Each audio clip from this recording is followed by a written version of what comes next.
to you now the founders.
It's always wonderful to see that intro video of these founders that are going to be pitching at all of our regional competitions. So we like to go efficiently through our events so we can get through all the pitches.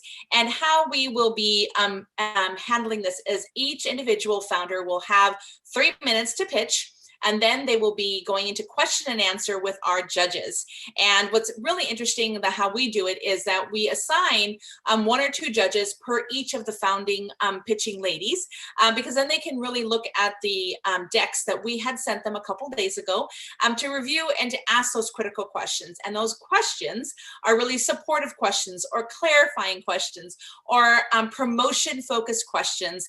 Again, this is the environment to have these founders scale and grow and connect with advisors and investors from around the nation. So I see Christie on the line. Thank you for being part of our show today to kick us off.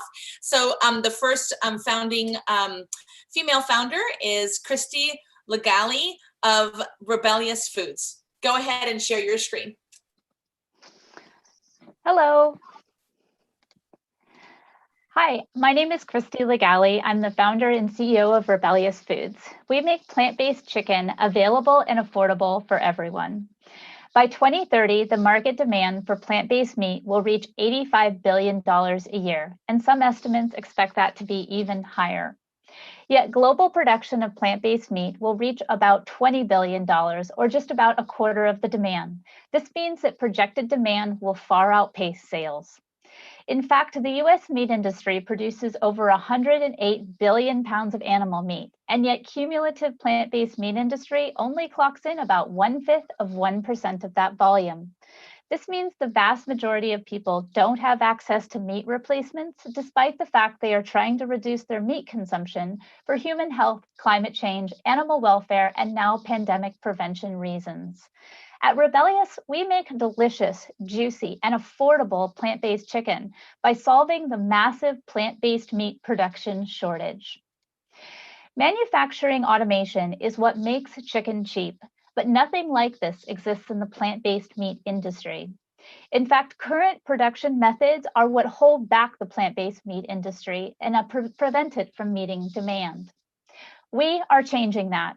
We are designing and implementing a new generation of equipment to make plant-based meat faster, higher quality, and less expensive. And we're winning the consumer market by dominating the food production market. Our technology allows us to convert chicken processing facilities to make plant-based meat instead. Our company is led by innovators. I'm a former Boeing engineer and holder of 5 patents in manufacturing technology. Christy Middleton, our VP of Business Development, built a nationwide program for institutional meat reduction. And Sandra Gray, our Director of Product Development, is the designer of some of the most popular plant-based meat products on the market today. We lead a team of 18 engineers, production, and operations professionals, and we hope you'll join us in our mission. Because as we say at Rebellyous, no harm, no foul. Thank you. Wonderful presentation. Well done. I love hearing you speak about what you're doing. So the question and answer is going to be led by Amy and Kristen. Great. Thank you so much. great presentation. This is Kristen Fox. So my question for you is, I'm curious to know what locations you have product in, and what new accounts are you targeting to close for the rest of the year, and whether there's any large national chains on that list. Yeah, so we do two types of food production, or two types of products. We sell into the food service market as well as the CPG or consumer packaged goods market. The consumer packaged goods market was a relatively new addition to our business model and came about primarily because we were entirely a food service operation serving schools, hospitals, universities, corporate cafeterias, and ballparks, all of which were shut down during the pandemic. So we quickly pivoted our business model to consumer packaged goods. We got packaging all printed up, and the team rallied to get it out to now 18 grocery stores in Washington and Oregon, mostly in Portland and Seattle. So those are our current CPG opportunities. We will be launching a whole new line of CPG products this fall, including chicken nuggets, tenders, and patties. And those will primarily go out to the regional markets of Washington, Oregon, and the Pacific Northwest in general, and then reach down into the California and then farther down to the southern mid-United States. The answer to your question about larger accounts, we also do still serve food service accounts. We are starting to work with some of the recent ghost kitchen explosion as of COVID-19. And then we also serve schools using products that meet the requirements of the National School Lunch Program. It's not a big market at the moment for obvious reasons, but we're prepared and ready to offer those products to students, which are antibiotic free and really provide a great alternative to chicken. Great, thank you so much. Hi, Christie, this is Amy. I love the story on the pivot. That is a great story and a great just way to respond quickly. I saw in the slide deck that you just closed your Series A, so congratulations on that, and that you were open to your raise of Series B. So I was wondering if you could share with us how much you're looking to raise, what the use of funds is, and what type of investor you're looking for. Yeah, so we have been looking for investors that would meet our recent pivot to the CPG market. So those who know a little bit more about the CPG than us. We're raising $2.5 million on a SAFE tool, a limited convertible note tool, which is SAFE. And we've actually already raised about $2 million of that. And the primary use of the funds is first and foremost is to help us continue that unexpected launch into the more larger CPG market. Second of all, we actually are hiring on new engineers in order to accelerate our work to bring down the cost of plant-based meat, because that's a really, really big limiting factor in the plant-based meat industry, is that especially in hard economic times, people can't afford it. And so we're really working to make that the thing of the past and actually be able to be the leader. Well, we will be the leader and already are in bringing down the cost of plant-based meat for the entire industry, even through longer term licensing and production operations types of revenue streams as well. So that's our goal for the money is right now is more engineers and essentially a new marketing plan for CPG. Awesome.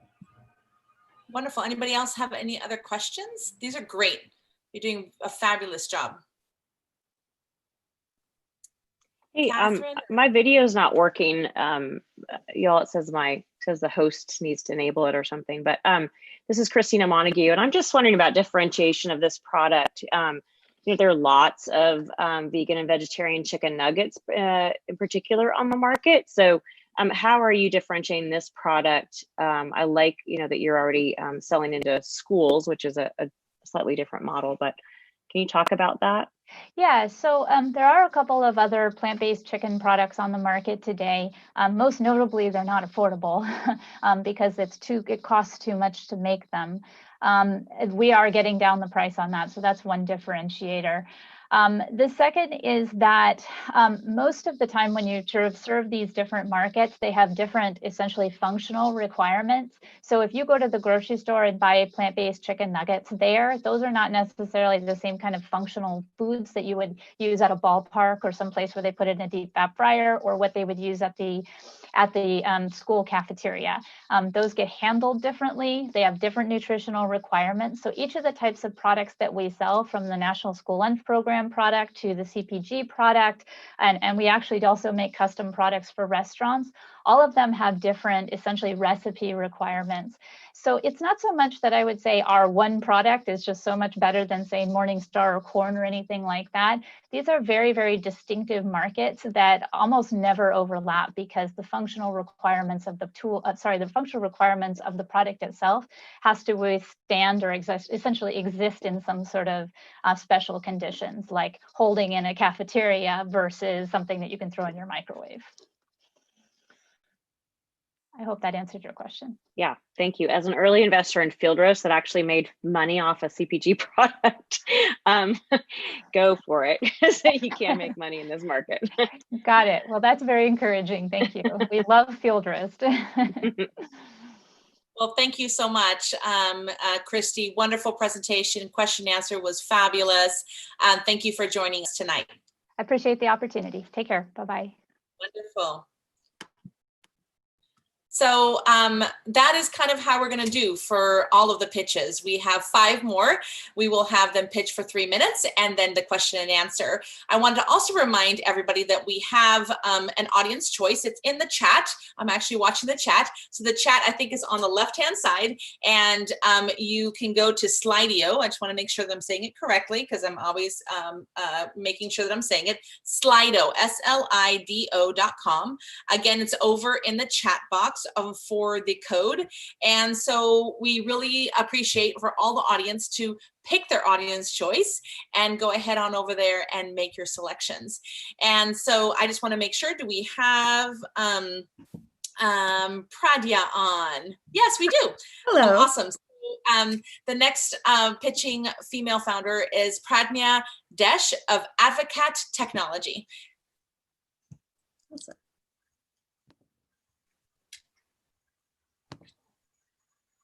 There we go. Wonderful. Go ahead. Let's give me a second. I think you need to go to full view. Yeah, perfect. Wonderful. Go ahead. Thank you. I'm Pradnya Desh. I'm an attorney, previously a law firm partner and U.S. diplomat. I'm the CEO of Advocat Technologies. An in-house attorney at Otis Elevators approved a contract with a company that was clearly shady. Well, it would have been clear, that is, if the attorney had done the research. He hadn't. Attorneys at corporate attorneys are really busy. And Otis Elevators' parent company was fined $13.9 million by the U.S. Department of Justice. Fortune 500 companies know that they have a problem. They spend $315 billion on the legal function, which is around 2.3% of their total revenue. Legal services are really expensive. They've reduced corporate budgets, brought more work in-house to control costs, but the consistency of work product across all legal divisions and the quality across different attorney backgrounds is a huge corporate risk. I'm an attorney who's managed legal departments, and I've lived these pain points. So what does Advocat do? We unlock the power of artificial intelligence to generate legal documents and recommendations from attorney conversations. We multiply the ability of each attorney. Our enterprise SaaS solution takes the process that attorneys already use to research, analyze, and write legal documents and reduces that time by 80%. So you remember the true story of the unfortunate attorney at Otis Elevators? Now he and other corporate attorneys can breathe a huge sigh of relief. Here's a screenshot of Advocat's system. On the right side is the spoken or typed conversation that the attorney has with Advocat.